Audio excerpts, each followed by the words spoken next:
Hello there. At the start of this year, the planning world was eagerly anticipating the publication of a planning white paper.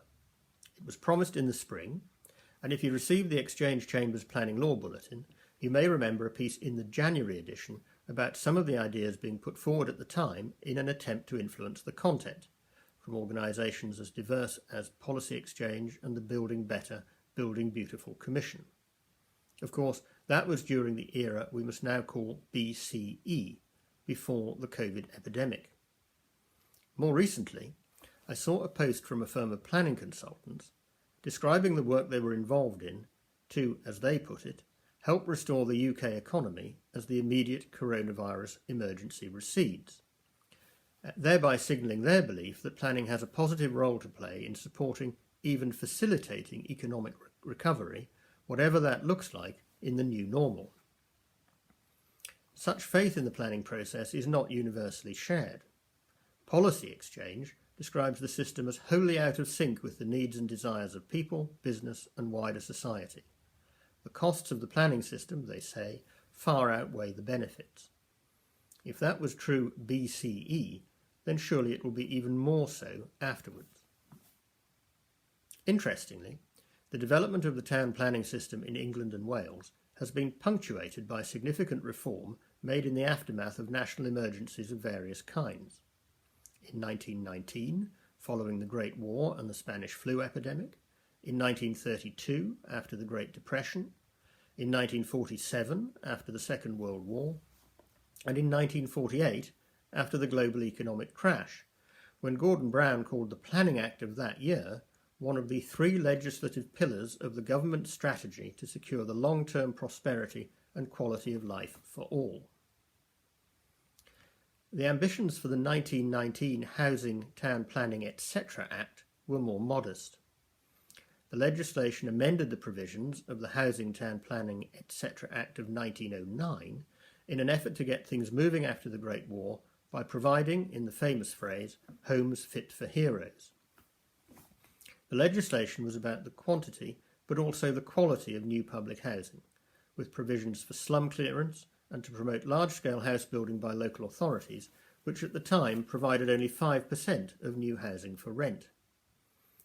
The 1909 Act had also given local authorities the power to prepare town planning schemes to set the framework for development in their areas more generally.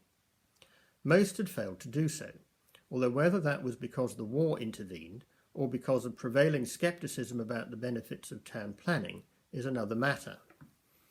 In the second reading debate on what became the 1919 Act, the minister responsible, Viscount Addison, whilst noting that everyone accepted that town planning was here to stay, also expressed concern that the regime in the 1909 Act may have had the unintended consequence of stifling development, as landowners waited to see what the town planning scheme would propose for their area.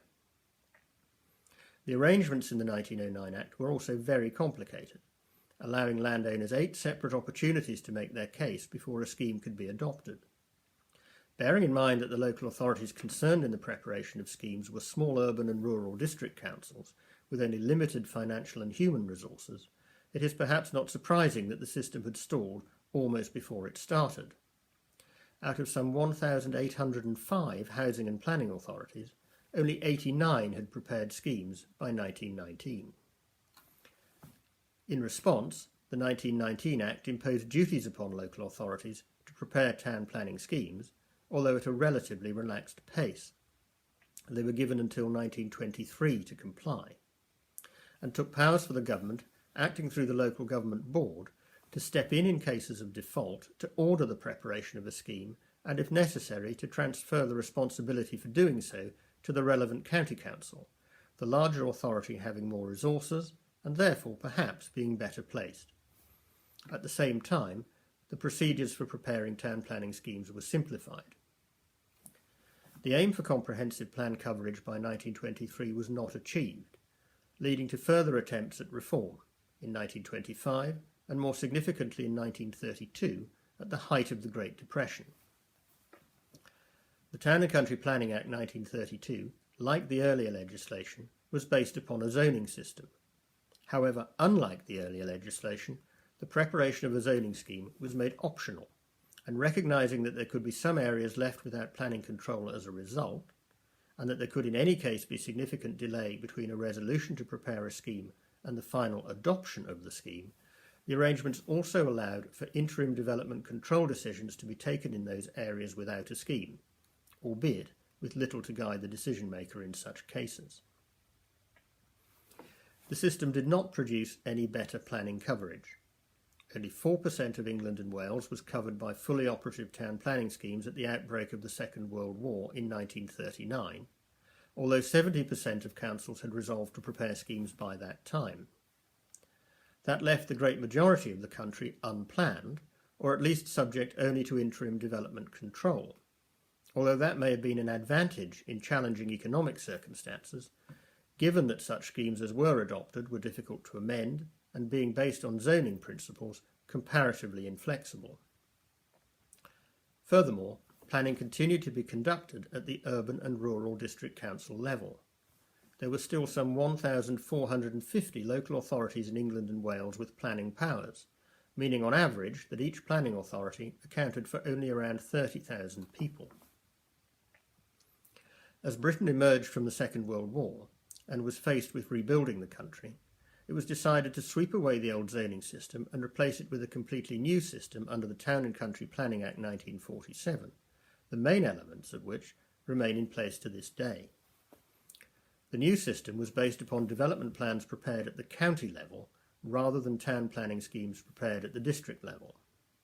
Unlike the former town planning schemes, which had actually given permission for development in accordance with the relevant zoning, the new style development plan stated the council's planning policy, including its site-specific preferences, but applications for planning permission were required and were to be determined having regard to the development plan so far as material thereto and to any other material considerations.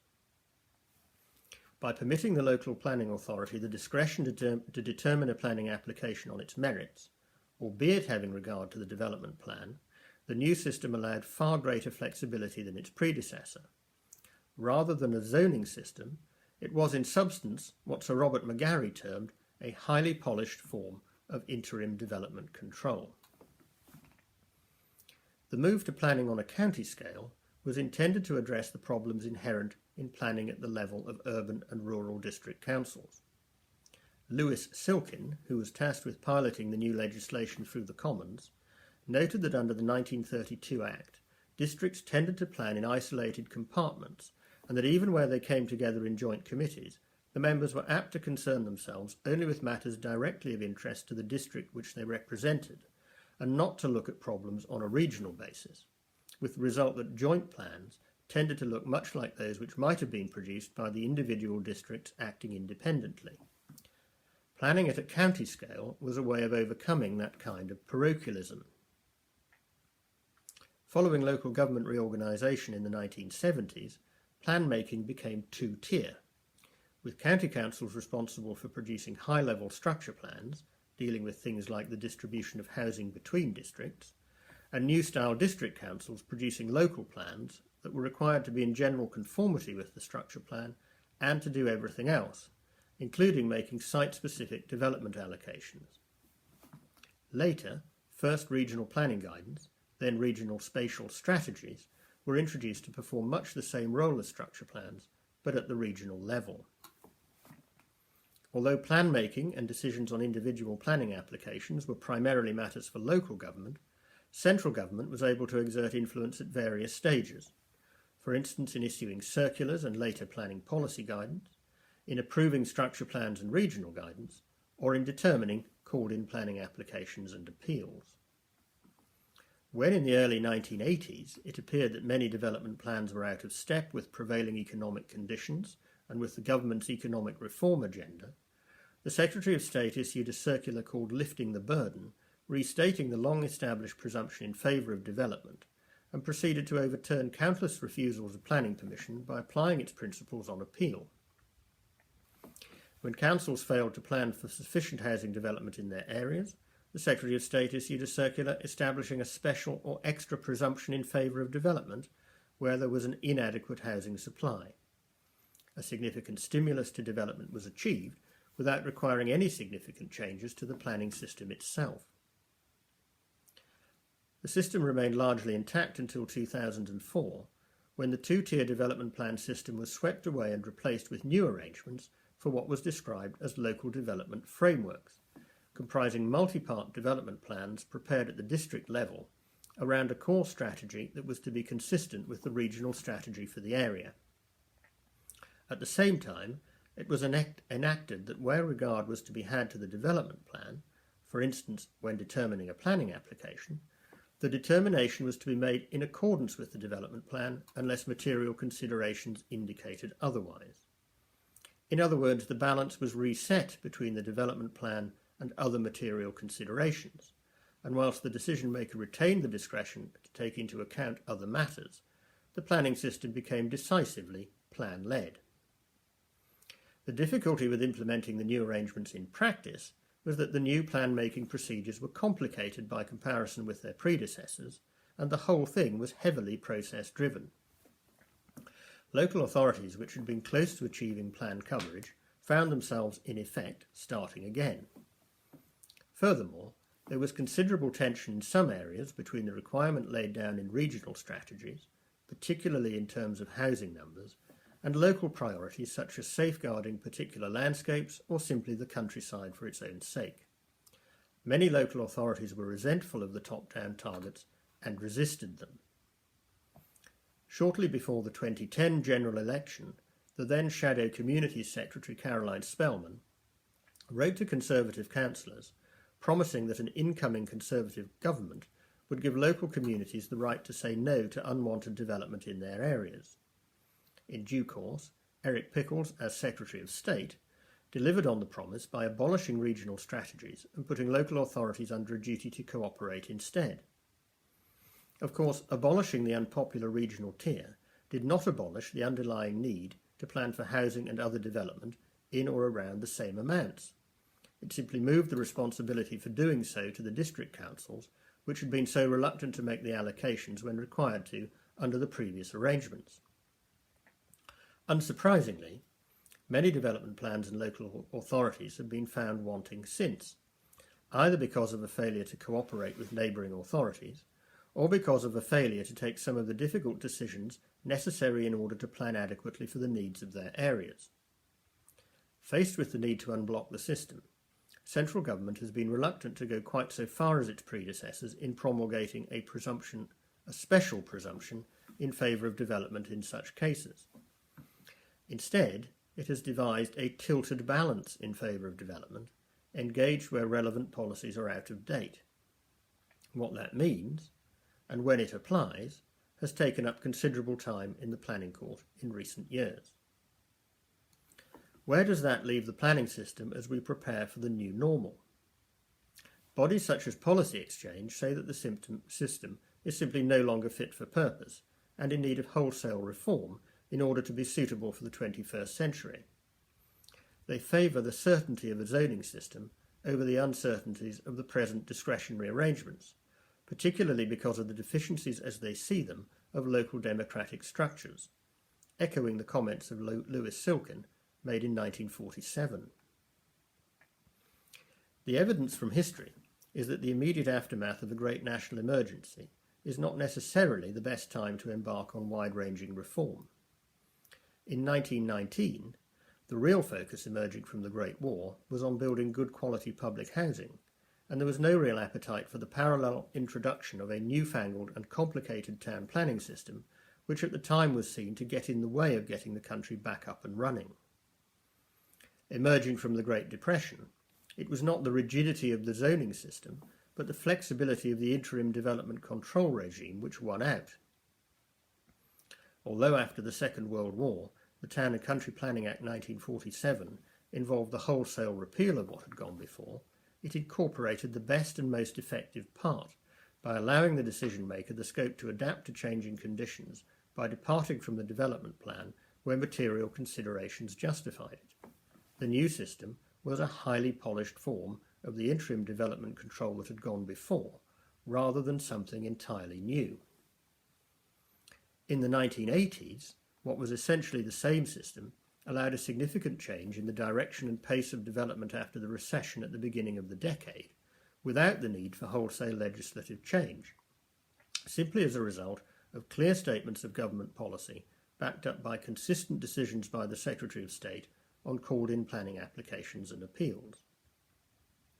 That the system has become out of step with the demands being placed upon it is largely, in my view, because of the reforms made to the development plan system by Labour in 2004, when old-style development plans were replaced and the system became more emphatically plan-led, and by the coalition from 2010 onwards, when regional strategies were abolished and replaced with the duty to cooperate. Latterly, the result has been a not particularly polished form of interim development control, because the development plan component is not performing its intended function effectively. Even if the development plan system was working effectively, the difficulty post-COVID is knowing what to plan for. Economic forecasts will need to be revised. Whilst housing forecasts may be more resilient, the capacity of the housing market to absorb new development may be significantly constrained. Traditional land use patterns may well be disrupted, as everyone finds new ways of living and working after the lockdown. There will likely be more vacant land and buildings than before. The problem with forward plans is that they're based so much on forecasts derived from what has gone before. Past trends may no longer be representative of future needs. In the circumstances, flexibility and adaptability are likely to be the order of the day. Overly prescriptive development plans will run the risk of stifling economic recovery. Light touch policies, backed up by a clear steer from central government as to its priorities, would by contrast allow decision makers the room to exercise the discretion that will be needed to support the economy until the characteristics that define the new normal eventually emerge.